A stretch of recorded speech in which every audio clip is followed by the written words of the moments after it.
Welcome to WhiskyCast, cask strength conversation featuring news and interviews from the world of whiskey. I'm Mark Gillespie. This is episode number 922 for February 6th, 2022. Coming up in a few minutes. These little bottles are like your little kids that you send off into the world and you hope people like, right? And that's what's in the bottle. It's how the bottle looks. It's all of that. I mean, these were labels that, you know, my wife and I sat down and talked about how we wanted them to look, and you know, we designed them for $600, right? I mean, this is a kitchen table thing, so it's really hard to part with that. It's really hard to part with the name too. But the process that we went through was, how can we explain to people what this company really is? The last time we talked with Chris Montana of Du Nord Craft Spirits, his Minneapolis distillery had been burned in the rioting following the June 2020 murder of George Floyd. Over the last year or so, Chris and his team at Du Nord have been part of the Nearest and Jack Advancement Initiative's Business Incubator program, designed to help minority-owned spirits brands. While Du Nord is still rebuilding its business, there have been success stories. For instance, their vodka is now being served on board all of Delta's domestic flights in the U.S. That's something rare for a craft distillery. We'll catch up with Chris Montana later on WhiskyCast In-Depth. I'll also have the What I'm Tasting This Week department, your voice, February's Whiskey Club of the Month, and in Behind the Label. To be honest, when I started taking everything out of my closet that had Jack Daniels on it, there wasn't much left in my closet. Only my church clothes. That's about all I had. So I had like a suit and tie, but I had to go and buy clothes. The news is next on this week's WhiskyCast. And now, a message from Robin Redbreast. Hiya, Mark. How's my favourite Redbreast fan doing? Look, I'm going to address the elephant in the room right away. We both know your podcast is dying for a co-host. And I know just the lad who can be the Robin to your Batman. How's that for dropping a hint? Proud sponsor of WhiskyCast. Redbreast. Pass it on. Dewar's brand ambassador Gabriel Cardarella again. Let's talk about some of the oldest whiskeys in our range of premium scotch. Dewar's 18 year is one of my favorites. A sipping whiskey with a long, sweet finish, a must-try. Dewar's 25 year is the oldest and rarest whiskey in our permanent range. It's finished and double-aged in the finest Oloroso sherry casks from our Royal Brackless single malt distillery. Let's get started with the news. It's brought to you by the Dalmore. Heaven Hill is kicking off the 2022 acquisition season with its deal this week to buy craft spirits producer Samson Surrey.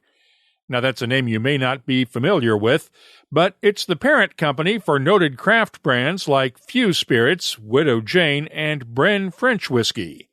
The 5-year-old company was founded by industry veterans Robert Furnace Rowe and Juan Rovira, and Heaven Hill President Max Shapira told me their future dovetails perfectly with Heaven Hill's ongoing strategy. The one thing that we can see, and everybody else sees it as well, is that we've been looking to premiumize our portfolio for a number of years and have worked hard with brands like Elijah Craig, for example, brands like Parker's Heritage Reserve with our Old Fitzgerald Bottled and Bond series. And that's taken us a good long way along that step. But we're always looking for something additional to that. And this group of brands fits absolutely squarely in the premium to luxury section of the business. They were hugely attractive given that not only were they positioned in the hottest and of hot categories, but they were exquisitely packaged.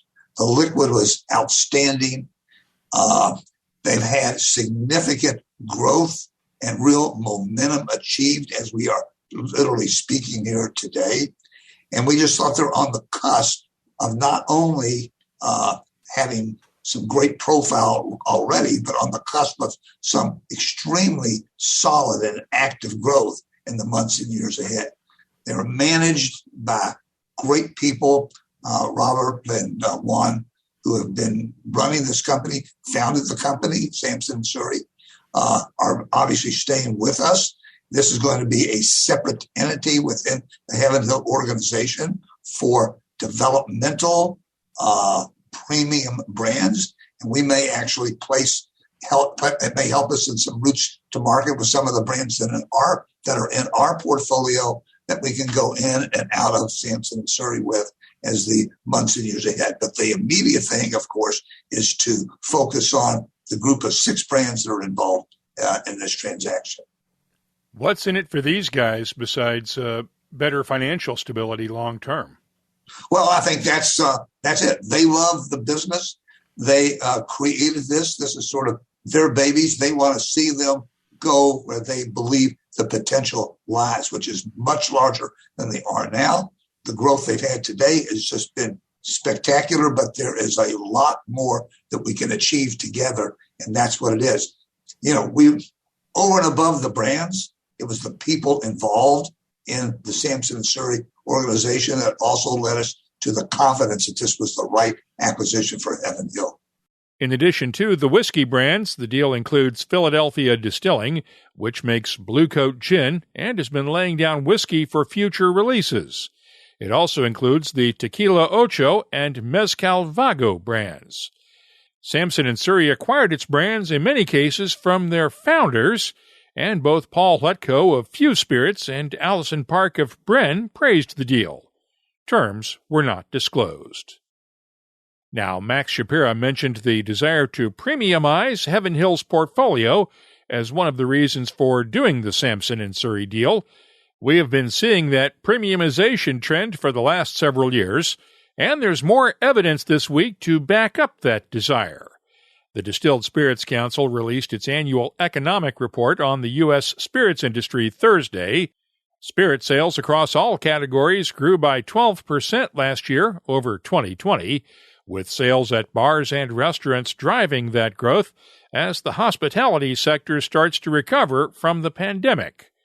Sales at retail outlets maintained their record levels of 2020, and as Christine Lacascio of Discus explains, the sales of more expensive products are also driving the market. Super premium spirits are growing the fastest. So as we look at total spirits revenue growing by 12%, as we look at it by price category, super premium, high-end premium, premium in value, we see that the super premiums in terms of the revenue portion grew the fastest by 24.2% in revenue, and on the volume side by 20.4%. And then similarly, we're seeing very solid growth in the high-end premium on both in terms of revenue and volume. So what this tells us, I think, is that people are really drinking better, not more. Vodka remains the most popular distilled spirit in the U.S., but tequila posted strong gains in 2021 to leapfrog over whiskeys into second place. That's even though American whiskey sales were up by nearly 7%, single malt Scotch is up by 14%, and Irish whiskey's up 16% over 2020. In other news, England's Cotswolds Distillery is launching a major expansion project. It'll be building an all-new standalone whiskey distillery that will be the largest in England when it's completed. The current distillery will be used for Cotswolds gin and other spirits. The distillery will be able to produce 500,000 liters of spirit a year. It's expected to go into production sometime this summer. Now, when you think of St. Patrick's Day, bourbon probably is not the first thing that comes to mind. But Kentucky Owl is releasing a limited edition St. Patrick's Day bourbon. It's a collaboration between Kentucky Owl master blender John Ray and Louise McGuane of Chapel Gate Whiskey in Ireland. They created a blend of Kentucky bourbons ranging from 4 to 11 years old that's bottled at 50% ABV. It'll carry a recommended retail price of around $135 a bottle. The empty barrels from that blend are being sent to Chapel Gate in County Clare, Ireland, to be used for maturing some of McGuane's J.J. Corey whiskeys. Diageo is releasing a special 175th anniversary Kalila single malt from Isla. It's a 24-year-old whiskey with just 3,000 bottles to be available worldwide, including at the Lagavulin Visitors Center on Isla. That's because the Kalila Visitors Center is still closed. It's undergoing a major renovation as part of the Johnny Walker Four Corners project. It'll link Kalila with the new Johnny Walker Princes Street experience in Edinburgh and the Visitors Centers at Cardew, Glenkinchie, and Kleinleash. The new Kalila Visitors Center is scheduled to open up this summer.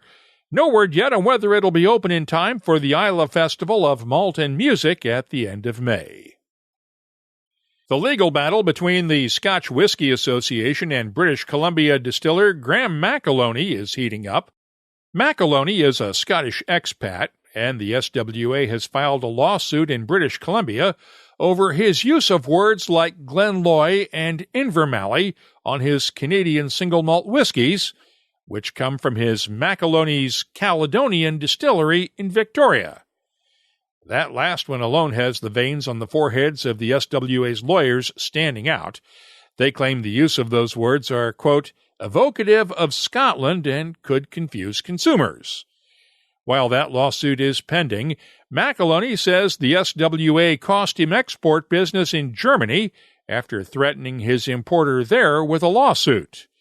McAloney is considering a complaint to the European Union and German officials, and has also started a petition campaign targeting the SWA.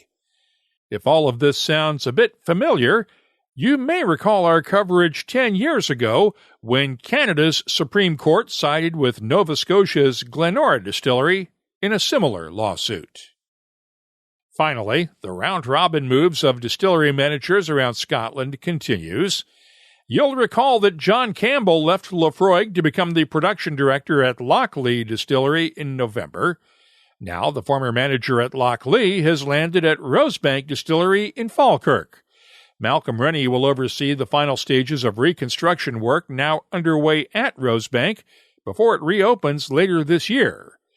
Beam Suntory is still conducting a search for John Campbell's successor at Laphroaig as we speak. You can keep up with the latest whiskey news all week long at WhiskyCast.com and on our social media timelines. The news is brought to you by the Dalmore. Hello, Richard Patterson here, Master Distiller, Master Blender for the Dalmore. You know, whenever the team and I are in the world sharing our exceptional single malt, we like to keep in touch with Mark Gillespie and the latest news from WhiskyCast. Join us for our next Happy Hour Live webcast this Friday night. Maker's Mark Chairman Emeritus Bill Samuels Jr. doesn't do many interviews these days, but he is joining us for the entire hour Friday to take your whiskey questions. We'll start at 5 p.m. New York time on the WhiskyCast YouTube channel, our Facebook page, Twitter, and Twitch.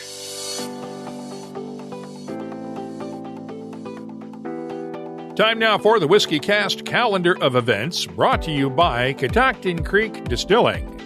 First off, the Whiskey Exchange has moved this year's Whiskey Show Old and Rare online. It'll now be held from March 18th through the 20th. Distill America was scheduled for March 5th in Madison, Wisconsin. It has now been pushed back until May 14th.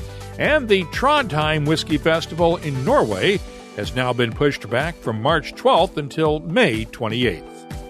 As of now, the Southport Winter Whiskey Festival is still on for this coming weekend in Southport, England, along with Glasgow's Whiskey Festival in Scotland on the 19th and the Newcastle Whiskey Festival in England on the 26th.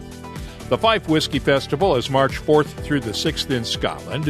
Whiskey Birmingham is March 5th in Birmingham, England, and the Roma Whiskey Festival is on the 5th and 6th in Rome, Italy. Keep in mind, all in-person events are still subject to change on short notice, and you may have to show proof of vaccination or a recent negative COVID test in order to attend. The calendar of events is brought to you by Catoctin Creek Distilling, makers of the Virginia Rye Whiskey. Catoctin Creek co-founder Scott Harris is winding down his annual Art of the Cocktail class online this winter. The fun happens each Friday night, and you can get all the details at CatoctinCreekDistilling.com. Catoctin Creek reminds you to always drink responsibly. If it's chocolate you're craving this Valentine's Day, then look no further than Dewar's 18 and Dewar's 25-year aged marks. Indulgent, yeah, but you are totally worth it. This Scotch whiskey's unique tasting experience is one of the world's most popular and awarded whiskeys. Our flagship award winner, Dewar's 18-year-old, is everyday luxury, a superbly crafted whiskey. The signature 25-year-old is something very special. Comprised of fine and rare Scotch whiskies from the Dewar's inventory and aged in hand-selected casks for at least a quarter century, it's for those looking to push the boat out and celebrate milestones, and to have an approachable luxury whiskey in their home, office, or whiskey cabinet that they can pour for those dearest and nearest when the time is right. Whatever type of whiskey you enjoy, these two will have you asking for seconds. WhiskyCast In-Depth is brought to you by Mortlock and the Classic Malts lineup. In June of 2020, during the wake of the nationwide unrest in the U.S., following the murder of George Floyd by a Minneapolis police officer, Jack Daniel's and Uncle Nearest announced the launch of the Nearest and Jack Advancement Initiative. One of the three legs of the initiative is a business incubator program designed to lift up minority-owned spirits companies, and one would be hard-pressed to find a company more in need of lifting up than Dunord Craft Spirits in Minneapolis. The distillery is located just blocks from where George Floyd was killed and was set on fire during the rioting that followed in the days after Floyd's murder. A GoFundMe campaign to help the distillery recover was an unconditional success, so much so that Dunord owners Chris and Chanel Montana were able to set up the Dunord Foundation to provide help for others in the community, but they still needed help that money alone could not resolve, and Dunord became the first company in the Nearest and Jack Advancement Initiative's incubator program. It has now graduated, and while there are still a lot of challenges ahead, the future is much brighter for Dunord. For instance, its vodka is now being served on all Delta Airlines domestic flights in the U.S., something that's extremely rare for a craft distiller. And its whiskey and other spirits are being sold online alongside major global brands at reservebar.com. Chris and Chanel joined us in June of 2020 during episode 823 of WhiskyCast, and I caught up with Chris this week for an update. Before we talk about the Nearest and Jack initiative and your work with the incubation program there, tell me about the last year and a half since we last talked with Dunord. What have you guys been up to? What haven't we been up to? Yeah, last time we talked, the distillery had just burned. And, what have you guys done to recover? Well, a number of things, and really we're moving in directions that a year and a half ago I really would not have expected.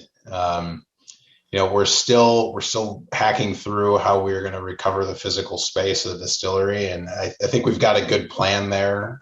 Back then, we were thinking about how we could kind of rebuild what we had, and now we're looking at a development in North Minneapolis that we're going to be a part of, and so that's exciting. All the details haven't been sorted out on it yet, but suffice to say, we're gonna put it in a neighborhood that's traditionally Minneapolis' Black neighborhood, and we're going to be able to provide some jobs to folks around there, which I'm really excited about. And build the distillery that I always wanted, right? The one that we couldn't do when I first started. So that's a good thing. It takes time, and it never goes as fast as you want it to go. So on that side, that's moving, and there's a lot to be excited about there. And we've had, opportunities come to us that we really couldn't have guessed. I mean, we're doing this airline deal now, and we've got tiny little bottles of our vodka flying all over the country. Which is a huge opportunity for us. We can talk more about that, how that came to be. But we're building the brand, and our team is still small, right? We're still a 9 total, right? But we're punching a little bit above our weight. So things are looking up for the company, and I think the staff are in a better place, and I think I'm in a much better place than I was the last time we talked. And when we talked last, it was right in the middle of the pandemic as well. How did you guys come through that, given the fact that the tasting room had to be shut down because of not only the pandemic, but the fire too, right? Yeah, well, the fire thankfully didn't touch the tasting room, but we had closed it because of the pandemic. It closed early in March, and it could be reopened now, technically. But there's really two things pushing against it. One was that we needed that space. I mean, we lost the warehouse, and so currently our tasting room, what used to be our tasting room, is housing a bunch of pallets.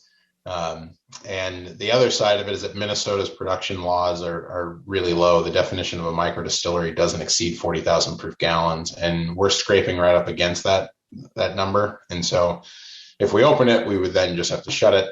And so we've decided to forego that and instead wait until later. But we've been able to make it through doing the thing that I never thought we could do, which is relying on the wholesale side of things. And the agreement with Delta has a big role to play in that. But we haven't had to lean on the cocktail room revenue just to stay afloat. So we've managed to get by, and at some point in the future, there will be another Denord bar, but we have to navigate some, as I know the laws around that are complex. So it's not going to look the way that it used to, but we'll bring it back. You've mentioned this deal with Delta, which has a big presence in Minneapolis airport.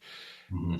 I know every craft producer dreams of getting their stuff onto an airline. But how did you guys pull that off, and what has it meant to actually make that happen? Well, I think it really is not just about how we pulled it off. It's kind of a mix of how we did it and how Delta did it. We didn't go out. I'd love to say and, make people think that I've, have this crazy business acumen and was able to succeed where others have failed, but that's not really how this works. Delta was reaching out to us, and they saw us in some publications and thought, why not talk to these guys? And at the time, it wasn't really a possibility. I mean, they're talking about us coming on board. It's like we hardly have a distillery right now, let alone trying to supply your needs. It's one of the largest companies in the country, and we're one of the smallest. But they had a commitment to getting this done, and they had to do things differently for it to work. They're used to, as you said before, that everyone dreams of getting their products onto these airlines, and some do, but many don't, because they understand that it's something that can crush a company. I mean, it's not the same margins. People aren't making money off of this. It's more of a marketing thing, and for a small distillery, you just can't do that. You don't have the budget of the big macros to be able to pull that off.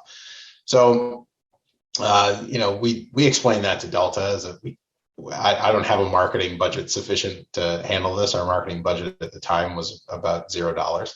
And so they worked with us, and they were patient, and we couldn't just flip a switch. It took a year and a half, right, to get this done. We were talking with them for a long time. We had to figure out how to get distribution in the areas that they were loading in. We were only in Minnesota and California. We needed to be in 11 more states. And so it took time to pull all those pieces together, but I give them a lot of credit because it took a lot of work on their end. They'd never done anything like this before in their history. They work with a big company. They say, we want this stuff. You flip a switch and it shows up in a week, right? It's not this difficult. And they really had to commit to the process. On the other side of it, we've got a team that I think is second to none, and they work their asses off to make this a reality for us to have distribution in all those spaces. Elle Rhodes, our director of sales, probably called just about every distributor in each one of those states, and they didn't know who the heck we were, and she had to try to break those doors down to get us in. And that took a ton of work, but she got it done, right? So it was a heavy lift on both sides, but really proud of the work that our team did. And I think that Delta deserves a lot of credit for the work that they did to make this happen, to not just talk, but actually do, which I think is a theme that we're seeing more.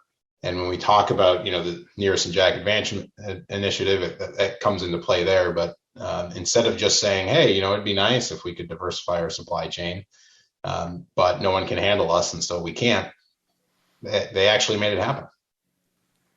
Let's talk about the advancement initiative now, because I know you give that a lot of the credit for pulling off this deal with Delta, right? Oh yeah, it wouldn't have happened without them. I don't know that we're here without them.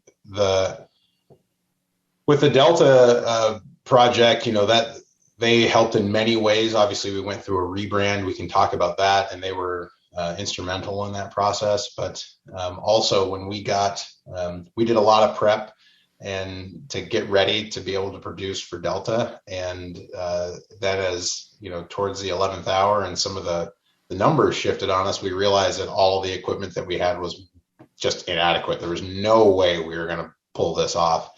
And then once again, through that Nearest and Jack initiative, we were connected with the Brown Forman team, and Brown Forman stepped up, and particularly the team at Jack Daniel's stepped up and helped us on the packaging side, which without them doing that, it would not have been possible for us to do the deal with Delta. And that's one aspect of it, but really, I think they helped us, refine more of who we were. I think we're better at telling our story today than we were before.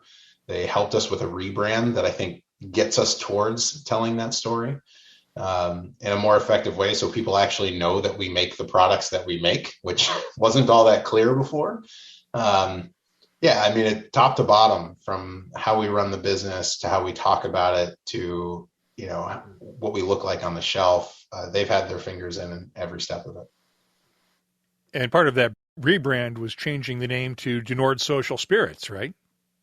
Yeah, which was people ask about the rebrand, or even like changing a little bit of the label. And I don't know that unless you make a product and you put it out there, it's like these little bottles are like your little kids that you send off into the world and you hope people like, right? And that's what's in the bottle. It's how the bottle looks. It's all of that. I mean, these were labels that, my wife and I sat down and talked about how we wanted them to look. And, we designed them for $600, right? I mean, this is a kitchen table thing. So it's really hard to part with that. It's really hard to part with the name too.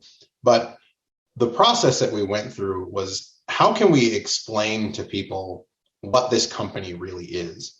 And we're a spirits company, but there's a lot of those. And I don't know that that's the reason to get excited about us. I think that what happens beyond the bottle is a big part of why other people get excited about our brand. It's that yes, we make quality stuff, but we're also doing work behind it. There's more of a mission behind the brand and work that we're trying to do to, infuse some equity into our community, and that we needed to tell that story.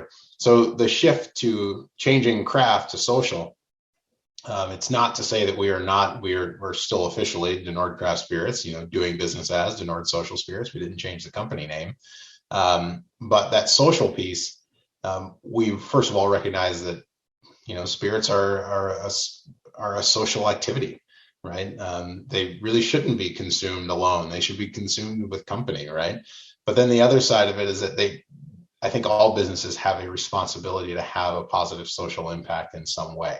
And that's not to say that everyone has to do what we do, but there should be some mark that you leave on your community that is equivalent to what a good neighbor would do. And so we want to have that same kind of impact, and that name shift speaks to that impact, the beyond the bottle. Part of that also is your Denord Foundation. Yeah. Tell me what you've done in the last year and a half to help in the Minneapolis area with the foundation's work and the money that you raised as part of that to help build up other businesses around where your current distillery is. Yeah, that I'll be honest, that's one of the main things that keeps me going, right? I mean, you know it. This is a tough industry. It can take a lot out of you, but having that foundation and the work that it does is huge for me and is huge for our team. So the foundation was originally founded out of necessity, right? It was because we were more successful in raising money than we thought we were going to be, and we needed to have a place to put it. And so we created this foundation. And originally we were going to do some food relief on a short-term basis. We were going to give out some grants to businesses that weren't getting the same kind of press coverage that we were getting. but that were arguably more important to the community than we were. And so we wanted to be able to help in that way. And then long term, we wanted to work on incubating new businesses, right? To make their process a little easier than ours. I think as persons of color, it's particularly difficult to start a business and to find funding to start that business and to have people believe that you are competent and capable of effectively running that business. And so we wanted to make that process a little easier. And so that was our long-term goal. As it happened, our short-term goal became the thing that we continued doing. We still have today, the Denord Foundation Community Market. And that's because that need didn't go anywhere. And we felt like we had the facilities, we had the ability to offer something unique within the food insecurity space. And so we continue to do that. And people can today go to the community market. And if they're experiencing food insecurity, they can, no questions asked, right? They can come get a box of food. And good food, right? We have fruits and vegetables, we have organic food, we have real proteins, fish, other meats, and culturally appropriate foods, things that people are used to eating that are relevant to our communities. And so we're very happy with the work there, but we're also transitioning into focusing more on the business incubation. And towards that end, and this is a longer answer than you probably were looking for, but it's kind of it's a lot to chew. Oh no, I want to hear this. Right. We've got two developments that we're working on. One is in a facility that's very close to the original distillery in South Minneapolis. It also was burned. The top floor of it was burned off in the uprising.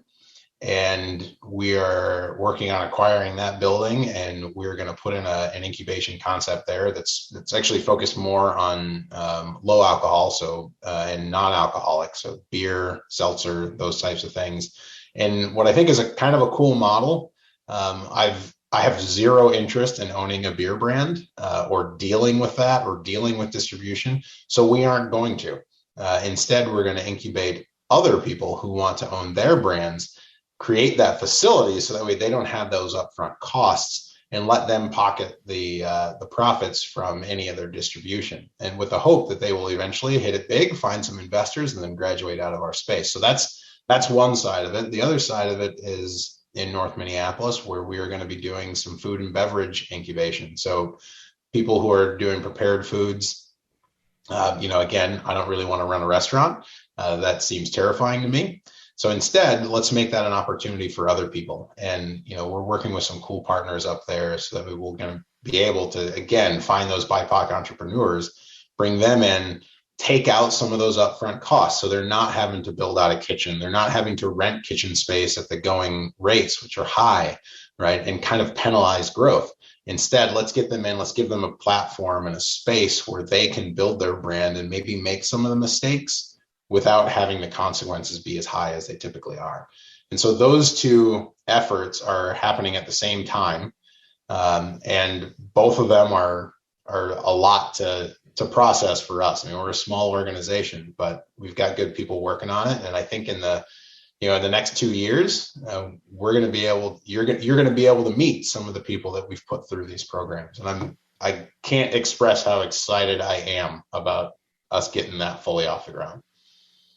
It sounds amazing. I assume you're using some of the lessons that you guys learned with the Advancement Initiative and passing those on down as part of this, right? Oh, yeah. Yeah. I mean, the Advancement Initiative, they had to do a very similar thing to what we're trying to do right now. And so you're spot on that we're learning from their process. When that initiative was started, they didn't know what it was. There was no program necessarily. I mean, I sat in a meeting with Matt Blevins, who's global manager at Jack Daniels, and he said, "Well, what do you guys need?" And at the time, I didn't even have that great of an answer for that, right? And as we're doing our incubation work, that's going to be an issue too. How do we get people ready to answer that question when we ask it, right? That's not something I was really thinking about before, but it's relevant. And so we had to, essentially, as we always say, we put the wings on while we're flying the plane. So we had to do that with the Advancement Initiative and working with the Uncle Nearest team and with the Jack Daniels team to figure out how can we sculpt something that's both useful to Denord as possible, and hopefully is replicable with another distillery. So we got to be the guinea pigs there. And so, yeah, we're taking a lot of those lessons and we'll be applying them to the extent that we can, right, at our scale. We're not Jack Daniels. We can't do what they can do, but we'll be applying those lessons to other businesses in the Twin Cities community. And paying it forward, right? Yeah, well, that's what it's about. I mean, and, you know, we exist because people stepped up for us. Right. It's the only reason why we're still here. Denord never should have survived. I mean, my business advice to most people is just look at what we did and don't do that. Right. Like an undercapitalized business, it doesn't have expertise in marketing and selling these products. I mean, there's no reason why we still exist. We do because the community in South Minneapolis said, we're going to go patronize this tiny little bar.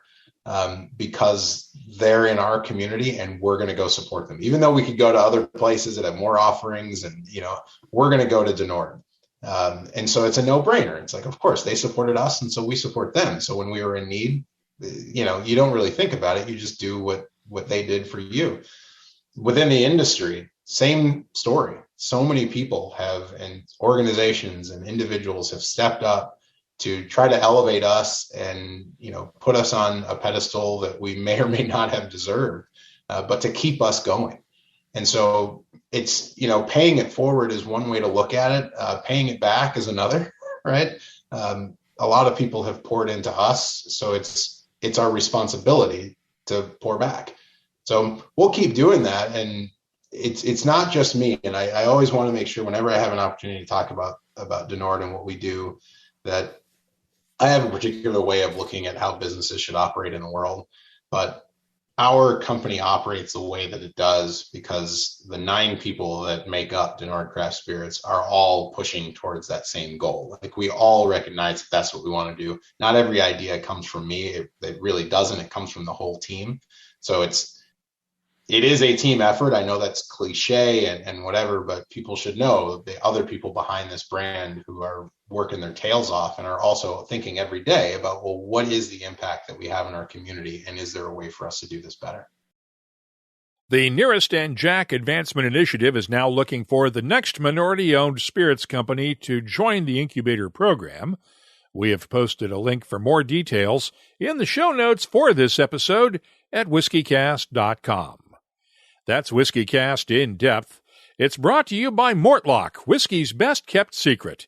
Hidden away for decades in some of the world's most famous Scotch whiskies, comes a single malt inspired by an original for a fortunate few. Discover the entire Mortlock lineup at malts.com. The What I'm Tasting This Week department is brought to you by Sagamore Spirit. Let's start with one of the distilleries that's part of Heaven Hill's acquisition of Samson Surrey, Widow Jane's 15-year-old edition of the Vaults Bourbon. It's bottled at 49.5% ABV. The nose has touches of caramel, apple cobbler, and a soft oakiness, along with hints of dried fruits. The taste has an apple pie fruitiness, followed by a burst of spices with black pepper and cinnamon, a hint of anise, and a touch of oak tannins in the background.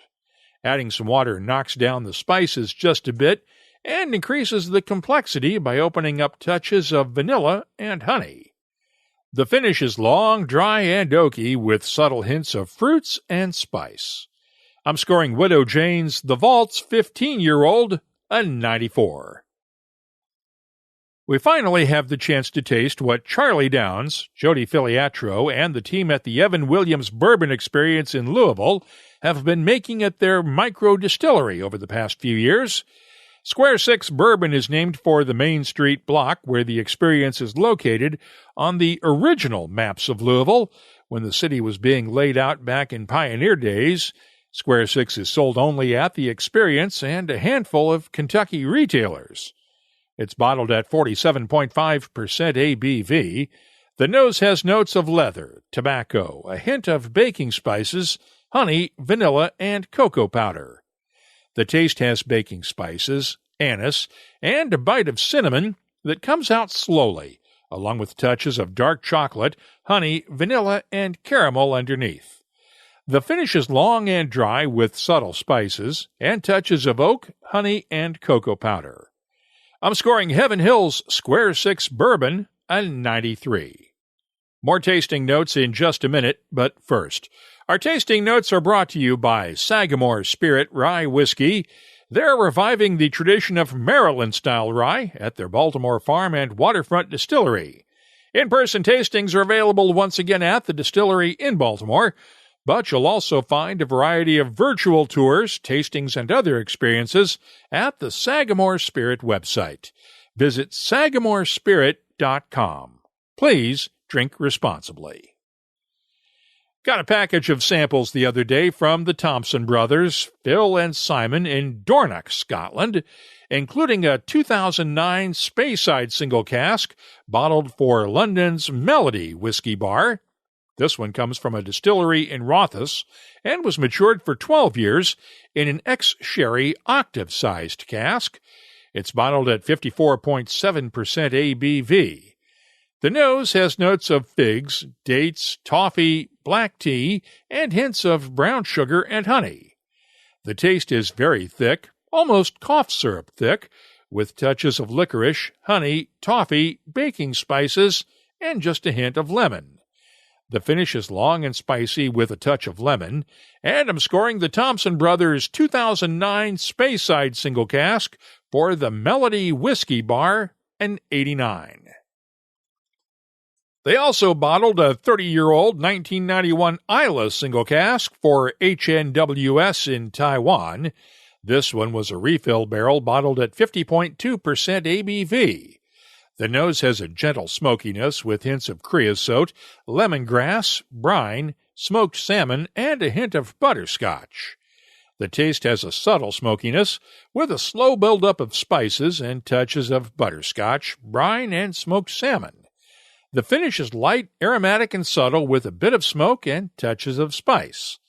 I'm scoring the Thompson Brothers 1991 Isla single cask an 89. The What I'm Tasting This Week department is brought to you by Sagamore Spirit. I'll be adding these tasting notes to our searchable list of more than 3,200 different whiskeys from all over the world. Check it out this week at WhiskyCast.com. And now, a message from Robin Redbreast. So, in Spain, they call Redbreast Petit Roco. It's me, but a touch more exotic. Kind of like a Redbreast PX edition. Finished in Pedro Jimenez casks, adding a velvety and decadent dimension. You know, I won't lie. A climate like this makes me wish I was a migratory bird. Proud sponsor of WhiskyCast. Redbreast. Pass it on. It's time to announce our Whiskey Club of the Month for February. This month, we're honoring the Indianapolis Bourbon Society in Indiana. It's a group of bourbon lovers from within the motorsports industry, including more than a few drivers who compete in the Indianapolis 500. Our bonus Happy Hour live webcast this Sunday night includes a couple of the club's members, James Hinchcliffe and 2016 Indy 500 winner Alexander Rossi. We'll be sending them 24 WhiskyCast Glencairn glasses to use at their club tastings.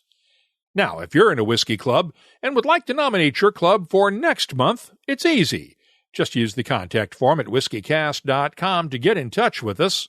Tell us a bit about your club, and if you're active on social media or have a website, we'll be glad to add a link to our Whiskey Clubs page at the WhiskyCast website. Once again, congratulations to the Indianapolis Bourbon Society, February's Whiskey Club of the Month. Thanks to Glencairn Crystal for helping us support whiskey clubs all over the world. Let's open up the inbox now for Your Voice, presented by Scarabus, Isla Single Malt Scotch Whiskey. Anthony James, at Anthony with a bunch of numbers behind his name on Twitter, and only one follower, tweeted this the other day. Mark, during my recent tour of the Jack Daniel's distillery at the whiskey tasting part, I asked the host, what does Coca-Cola do to the tasting notes? And in your words, I got my head bit off. Well, one, I suspect that is someone's burner Twitter account, but if not, Asking a smart-ass question like that at a distillery? You're lucky they only bit off your head. I am kidding, of course. But Anthony also tweeted, planning a bourbon whiskey trail tour in May, and hopefully a tour of the Scottish island of Isla to visit Bruichladdich, Ardbeg, and other heavily peated Scotch whiskey distilleries on Isla in August. Keep up the great work, Mark. Thanks, Anthony, but do not ask them what Iron Brew does to the tasting notes when you get to Scotland, okay? Finally, thanks to everyone who shared our web story on the legal issues in Kentucky surrounding private barrel selections. After the last podcast episode dropped, we received a response from a spokesperson for Kentucky ABC Commissioner Allison Taylor confirming the problem. In that statement, there are no laws or regulations related to private barrel selects, so we are working with KDA, lawmakers, and others in the industry to solidify the legality of these activities. And here's hoping the legislature gets all that worked out soon. If you have something you'd like to share with whiskey lovers around the world, you can always get in touch with us on Twitter, Instagram, or Facebook at WhiskyCast, or just email us. The address is comments@whiskycast.com. Your Voice is presented by Scarabus, the Isla single malt from Hunter Lang & Company that celebrates all of Isla's natural gifts in one bottle. Only those who seek shall find Scarabus. Start your search at hunterlang.com. Let's close out the show now with Behind the Label, our look at the history, science, and people who make whiskey unique. It's brought to you by Writer's Tears. When you meet a distillery manager, master distiller, blender, or even most brand ambassadors, chances are they're going to be wearing at least one piece of clothing with their brand's logo. But what happens when they change jobs, especially after working at the same place for 20 years or so? In late 2020, Jeff Arnett left Jack Daniel's and now runs Company Distilling in Tennessee. He joined me on Friday night's Happy Hour live webcast, and I asked him what happened to all of his old Jack Daniel's gear. It was beyond clothing. I still have a Jack Daniel's golf cart that if people private message me if you're interested in that. It's a 48-volt club car. But I had a pontoon that was all jacked up too. I mean, to the point that I couldn't unjack it.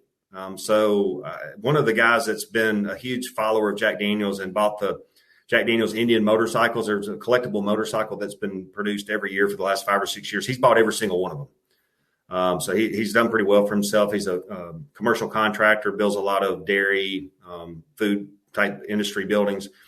I offered it up to him and he made me an offer I thought was reasonable. And he came from Wisconsin and got it. But to answer that question, to be honest, when I started taking everything out of my closet that had Jack Daniel's on it, there wasn't much left in my closet. Only my church clothes. That's about all I had. So I had like a suit and tie, but I had to go and buy clothes, honestly. But, I still have a lot of friends at Jack Daniel's, and I've people who are squires. I'm a squire. I'm still a fan of Jack Daniel's. I don't think that'll ever end. But, I try, now that I have my own brand, I try to be in my own brand as much as I can. He's not the only one. Back in December, we heard from John Campbell, who left Lefroy last fall after more than 20 years at the distillery. He had to swap out a lot of his green and black Lefroy gear for Lockley blue.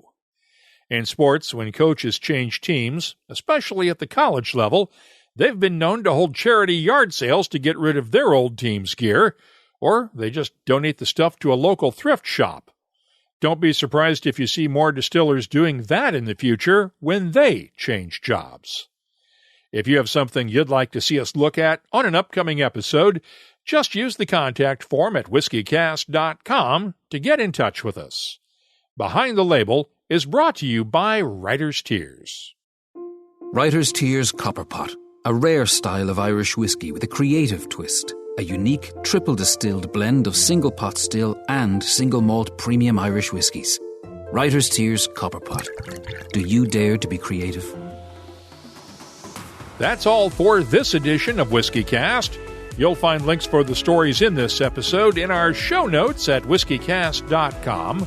That's also where you'll find the latest whiskey news, my tasting notes, the calendar of events, cocktail recipes, the whiskey photo of the week, and a complete archive of all of our past episodes that goes all the way back to 2005. Get in touch with us on Twitter, Instagram, and Facebook at WhiskyCast. The email address, comments@whiskycast.com. Dewar's 18 and Dewar's 25 year are must-try, must-add bottles to any whiskey bar collection. The care that goes into these two bottles is first class. Keep an eye out for them at your local liquor store. These two, I know you'll enjoy. And now, a message from Robin Redbreast. Small batch. How would you describe it? It's like an Irishman's understanding of baseball. Extremely limited. Proud sponsor of WhiskyCast. Redbreast. Pass it on. WhiskyCast is a production of Cask Strength Media, copyright 2022, and comes to you from the charming, yet regrettably dry town of Haddonfield, New Jersey. I'm Mark Gillespie, reminding you that when you drink, please drink responsibly. Thanks for listening.